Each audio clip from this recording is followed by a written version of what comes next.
الحمد لله الذي أنعمنا بالتوفيق والهداية ونستعينه بحوله وقوته القوية فإنه لا حول ولا قوة إلا بالله العلي العظيم والصلاة والسلام على رسول الله محمد على رسول الله محمد وعلى آله وأصحابه أجمعين أما بعد فقد قال الله تعالى في كتابه الكريم وهو أصدق القائلين أعوذ بالله من الشيطان الرجيم بسم الله الرحمن الرحيم لقد كان لكم في رسول الله أسوة حسنة الآية فقال النبي صلى الله عليه وسلم من تمسك بسنتي عند فساد أمتي فله أجر مئة شهيد الحديث maknanya Allahu a'lam kebetulan ada di dalam ada kiai juga yang Ustaz Ma'ruf. Kita lakukan doa Allahumma shalli wa sallim wa barik alaihi Allahumma shalli ala sayyidina Muhammadin al-Fatih bima ughliqa wal khatim lima sabaq wan nasiril haqqi bil haqqi wal hadi ila siratal mustaqim wa ala alihi wa sahbihi wa qadrihi azim. Allahumma shalli salatan kamilatan wa sallim salaman taman ala sayyidina Muhammad alladhi tanhalu bihi al-qadr wa tanfa'u bihi al-ghurab wa tuqda bihi al-hawa'i wa tumalu bihi al-rabai wa husnul khatim wa istasqa bihi biwajhil karim wa ala alihi wa sahbihi fi kulli lamatin wa nafasin bi'adadi kulli mandubin. Pertama-tama yang saya hormati dan yang saya cintai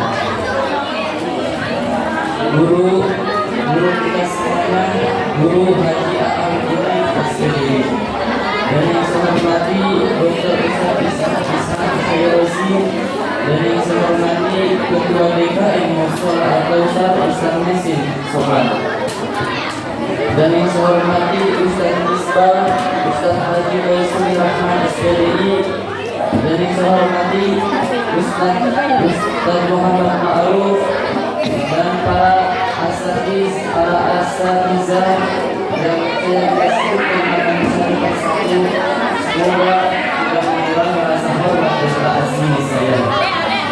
Mari bersama-sama kita doakan. Barakallahu fi umurihim, barakallahu fi arzakihim, barakallahu fi kulli hayatihim. Amin amin ya rabbal alamin. Itu yang dua.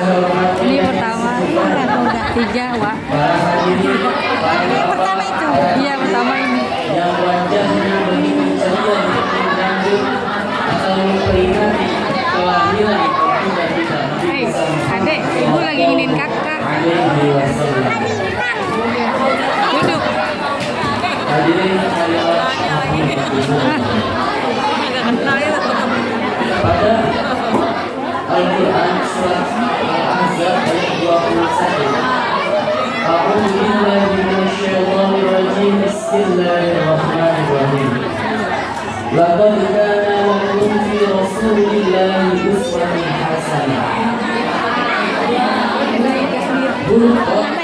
Di awal kalimat, pada mutlak di awal kalimat jelas maknanya bahagia. Nyata sungguh ada pada diri Rasulullah Sallallahu Alaihi Wasallam suri tauladan yang baik. Jadi Pak, makna uswatul hasanah ini di dalam kitab tafsir Sunnah ada 4 makna yang terkandung. Yang pertama, suri teladan dalam berakhlak. Yang kedua, panutan dalam beribadah, yang ketiga model dalam hubungan sosial, dan yang keempat teladan dalam menghadapi tantangan. Kita ambil satu Pak, yaitu suri teladan dalam berakhlak. Jadi Rasulullah SAW adalah manusia yang paling mulia, yang mempunyai akhlak yang begitu mulia, mempunyai sifat kasih sayang dan mempunyai sifat keadilan dan kebaikan, yang menjadi fondasi bagi umat Islam dalam berhubungan sosial. Jadi Pak, Bu, wajib bagi kita Pak untuk mengidolakan Kanjeng Nabi Muhammad SAW dan mencintai Kanjeng Nabi Muhammad SAW.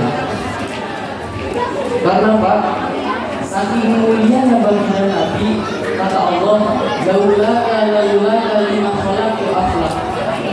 Jika bukan karena Muhammad, aku tidak akan menciptakan alam dunia beserta isinya. Masya Allah ya Pak. Mulia nggak bagi Nabi Muhammad, Bu? Mulia nggak? Masya Allah. Dan saking mulia juga kita tuh disunatkan, Bu, kalau kita mempunyai anak, disunatkan memberi nama Muhammad, Pak. Dia baik namanya, misalnya di sini namanya Kipli, Muhammad Kipli, terus namanya Toim, Muhammad Toim. Jadi disunatkan Pak, Bu, bagi kita untuk mencantumkan nama Muhammad di nama anak-anak kita.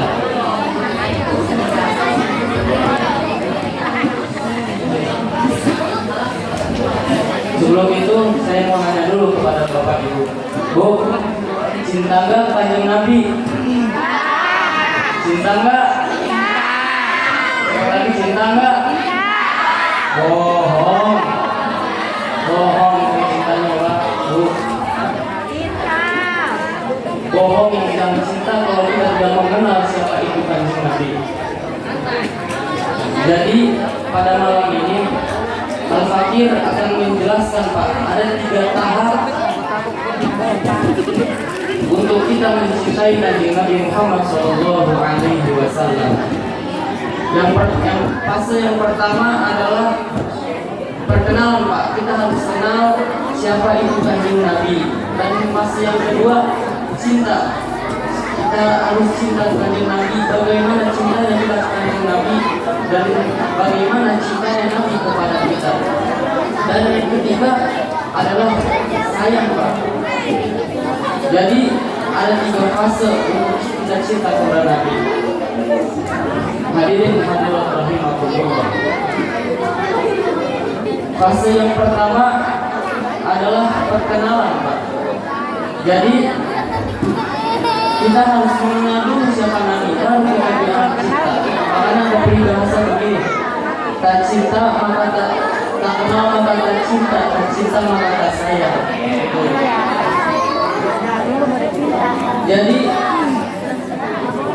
di dalam kitab Jelas Nurul Yakin, di situ dijelaskan secara gamblang perkenalan dengan Nabi, biodatanya Nabi dan biografinya Nabi. Yang pertama, siapa itu Sayyidina Muhammad. Yang kedua, Nabi datang atau diutus oleh Allah dengan membawa apa. Yang ketiga, Nabi berasal dari kabilah mana. Yang keempat, sampai mana nasabnya Nabi. Pertanyaan yang pertama, siapa itu Sayyidina Muhammad? Sayyidina Muhammad adalah Rasulullah ilan nasi kafah wa akhirul anbiya wa imamul rusul. Jadi Nabi Muhammad SAW adalah utusan Allah, kafah secara menyeluruh, wa akhirul anbiya dan akhirnya para nabi, wa imamul rusul dan imamnya para rasul.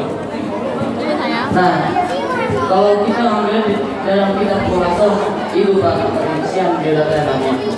Yang kedua, Nabi datang atau diutus oleh Allah dengan membawa apa Pak? Yaitu dengan membawa ajaran agama Islam, yang mana agama Islam ini diterima oleh Allah Subhanahu wa Ta'ala sampai hari kiamat. Dan yang ketiga, Nabi berasal dari kabilah mana? Bu, ada yang tahu Nabi berasal dari kabilah mana? Ada yang tahu nggak? Jadi Nabi itu berasal dari kabilah Quraisy, Pak. Jadi kabilah Quraisy ini adalah kabilah yang paling mulia di Arab sana, Pak. Jadi yang keempat, sampai mana nasabnya Nabi? Ada yang tahu sampai mana nasabnya Nabi? Bu?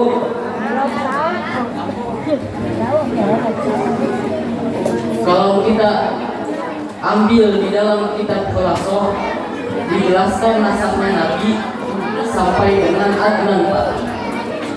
Jadi Nabi Muhammad SAW bin Abdullah bin Abdul Muttalib bin Hashim bin Abdul Manaf bin Qusay bin Kilab bin Murrah bin Ka'ab bin Lu'ay bin Ghalib bin Fihr bin Malik bin Nadhr bin Kinanah bin Husaymah bin Mudrika bin Ilyas bin Mudhar bin Ma'ad bin Adnan. Jadi itu Pak nasabnya Nabi sampai ke Adnan. Dan Nabi Muhammad SAW dilahirkan di kota Mekah pada hari Senin tanggal 12 Rabiul Awal pada tahun apa? Pada tahun gajah. Kenapa disebut tahun gajah? Karena pada masa itu ada raja kafir yang bernama Raja Habasyah ingin menyerang Ka'bah dengan sekelompok rajanya, Pak. Maka dinamakan tahun gajah. Dan Nabi Muhammad SAW wafat pada usia 63 tahun dan dikuburkan di kota Madinah. Nah, itu Pak fase yang pertama, yaitu kenal. Kita harus mengenal dulu siapa Nabi, baru bilang cinta kepada Nabi. Dia jangan bilang cinta kepada Nabi, tapi dia tidak mengenal siapa itu Nabi. Udah kenal sama Nabi? Udah, Bu. Udah kenal belum sama Nabi? Oh, udah. Hadirin hadirat rahimakumullah. Adapun fase yang kedua, yaitu fase cintanya kita kepada Nabi dan cintanya Nabi kepada kita. Bagaimana cara cinta kita kepada Nabi, Pak? Al-Fakir mengambil di dalam kitab Qurratul Nasihin an Ibnu Abbas radhiyallahu anhu, qala Nabi sallallahu alaihi wasallam, man tamassaka bi sunnati hingga fasadi ummati falahu ajru mi'ati syahidin. Jadi caranya kita menimbulkan benih-benih cinta kepada Nabi yaitu dengan cara berpegang teguh dengan sunnahnya Nabi, Pak. Berpegang teguh dengan ajaran Nabi. Karena di balik itu kita mendapatkan ganjaran atau pahala yang luar biasa. Seperti hadis yang tadi saya sebutkan, man tamassaka bi sunnati inda fasadi ummati falahu ajru mi'ati syahidin. Barang siapa yang memegang teguh pada sunnahku ketika umatku di dalam kerusakan, maka baginya pahala 100 orang mati syahid. Masya Allah, pahalanya. Orang satu mati syahid aja, Pak, Bu, pahalanya luar biasa. Apalagi ini 100 orang yang mati syahid.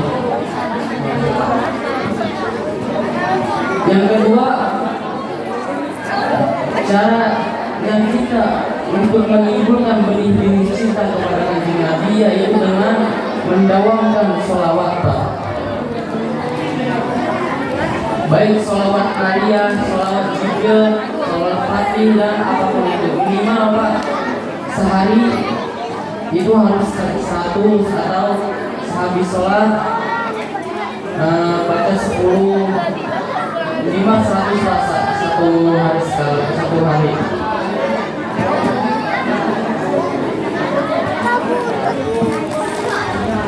Karena Pak, di balik sholawat itu banyak kemuliaan atau keagungan. Contohnya seperti sholawat yang tadi saya bacakan, yaitu sholawat Maria.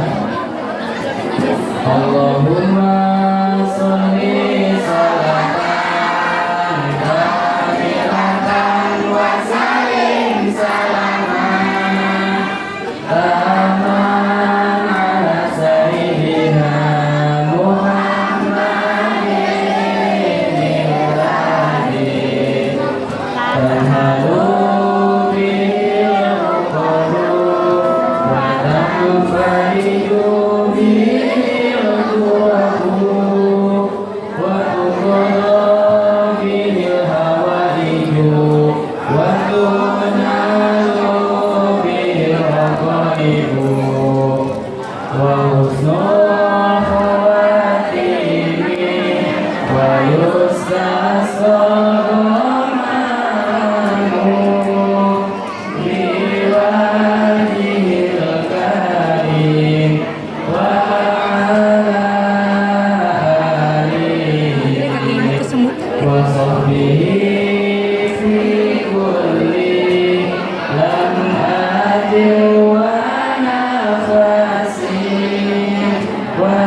Jadi Pak, Bu, di balik selawat Maria yang tadi, di dalam kitab Khazinatul Asrar, di situ banyak Pak kemuliaan atau keagungan selawat. Di antara selawat Maria yang tadi, yakni di antaranya, jikalau kita membaca selawat Maria, maka doa-doa yang kita panjatkan ke Allah bakal dikabul oleh Allah Subhanahu wa Ta'ala. Itu referensinya ada di kitab Khazinatul Asrar. Hadirin hadirat rahimakumullah. Kalau kita sudah cinta kepada Nabi, kita juga harus mengetahui cintanya Nabi kepada kita, Pak. Bagaimana cintanya Nabi kepada kita? Al-Fakir mengambil kitab Majalis Saniyah. Di situ ada sebuah riwayat, Pak, bagaimana cintanya Nabi kepada kita. Jadi sebelum pintu surga ditutup, malaikat Jibril nanya kepada Nabi, "Ya Nabi, apakah umatmu sudah semua masuk surga?" Kata Nabi, "Ya Jibril, jangan dulu ditutup pintu surga, karena siapa tahu ada umatku yang masih tertinggal." Kata Nabi begitu. Terus Nabi menyuruh kepada malaikat Jibril untuk mencari umat Nabi ke neraka Jahanam, Pak. Jadi malaikat Jibril turun ke neraka Jahanam untuk mencari umat Nabi, dan di situ umat Nabi dibawa ke atas surga, bahkan saat masuk surganya pun sampai merangkak-rangkak, Pak, dan dituntun oleh Nabi sampai masuk ke surga. Dan itu salah satu bentuk cintanya Nabi kepada kita. Dan ada pun fase yang ketiga, yaitu fase sayangnya Nabi kepada kita dan sayang kita kepada Nabi. Jadi fase yang ketiga ini fasenya aulia min wali-walinya Allah, Pak. Jadi seperti Allah urus kumpul. Jadi melihat Nabi itu secara yang benar.